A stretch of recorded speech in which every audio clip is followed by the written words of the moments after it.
hukum.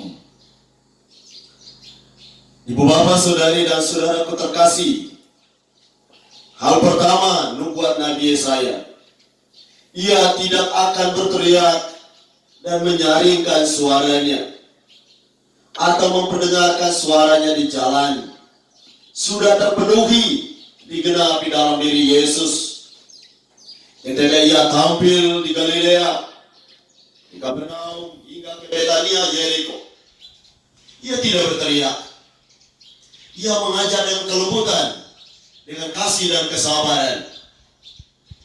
Dan puncak diamnya Yesus terlihat yang amat jelas dalam proses hukuman yang kita dengar kemarin.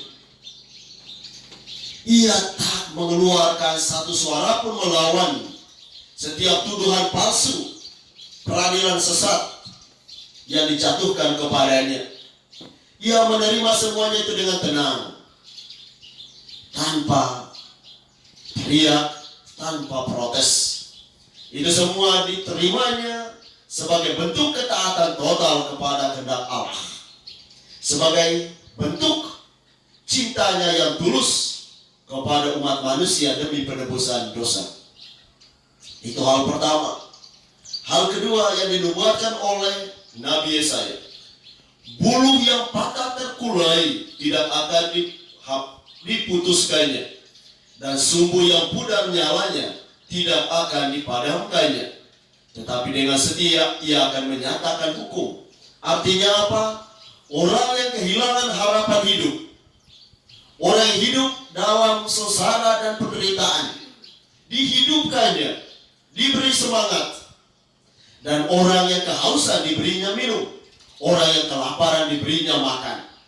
Bahkan dalam konteks kita saat ini, untuk menguatkan kita dalam persiaran hidup, ia memberikan tubuh dan darahnya supaya kita hidup, supaya kita tidak terkulai, supaya kita tidak padam. Inilah kehidupan surgawi yang diberikannya kepada kita. Itulah nubuat Nabi Yesaya yang semuanya sudah digenapi dalam diri Yesus Kristus.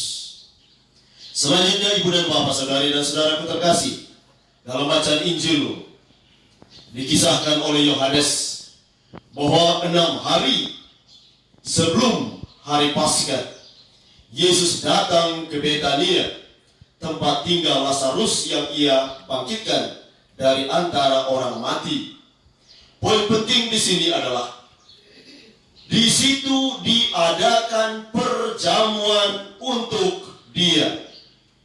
Marta melayani dia, dan salah seorang yang turut makan di situ adalah Lazarus. Poin penting tadi, di situ diadakan perjamuan untuk dia. Ibu dan bapak, saudari dan saudaraku terkasih, sudah 3 minggu ibu dan bapak tidak datang ke gereja untuk mengadakan persekutuan dan perjamuan suci. Tapi hari ini Yesus datang ke rumahmu. Ia ingin makan dari meja perjamuanmu. Ia ingin makan dari dapurmu, dari rumahmu. Ia datang mengunjungimu, menyalakan kembali sumbu yang pudar, melegakan dan meluruskan kembali gelaga yang terkulai. Ia memberikan kehidupan kepadamu. Bukalah rumahmu, bukalah pintu hatimu, biarkan dia masuk, berjamulah bersama dia. Hal kedua,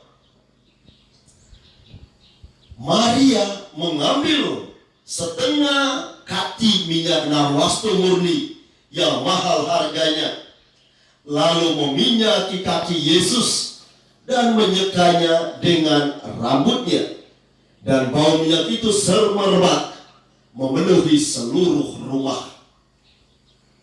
Ketika Yesus datang ke rumahmu, selain ibu dan bapak menjamunya dengan makan bersama dengan keluargamu, jangan lupa untuk datang dekat di kakinya, meminyakinya dengan air matamu, dan katakanlah kepada dia, Tuhan, berbicaralah, Tuhan, bersabdalah, kami anak-anakmu siap mendengarkanmu.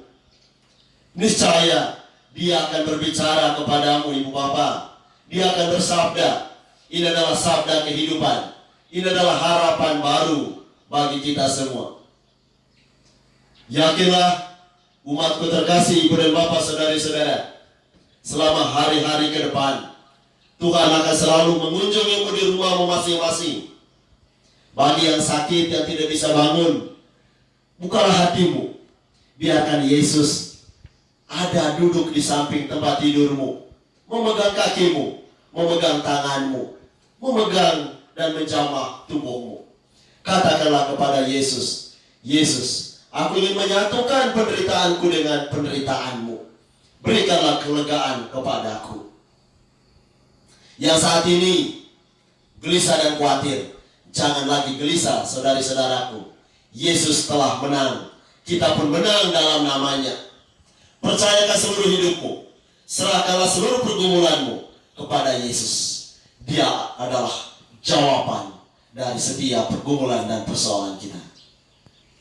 Semoga ibu dan bapak, saudari dan saudaraku terkasih, dimanapun Anda berada pagi ini, yang ada di Merik, di Kia, di Natu, di Neset, di Aisel, Aitim, di Mawas, Susai, Trenapo, Tursa, dan Santo Yosef Aiwasi Pusat. Dari tempat ini ku menyapa kalian semua. Salam kasih, salam cinta dariku untukmu semua. Dari Tuhan Yesus untukmu semua. Semoga dalam suasana hening yang kita ciptakan mulai 2 hari lalu sampai dan hari ini dan hari-hari ke depan, membuat hati kita semakin bersatu dengan hati Yesus. Membuat kita semakin lebih dalam lagi masuk ke misteri sengsara penderitaan Kristus. Niscaya ketika Kristus bangkit, kita pun bangkit dari kelesuhan kita, bangkit dari derita dan sengsara kita dalam kehidupan ini. Semoga demikian. Tuhan memberkati. Wassalam.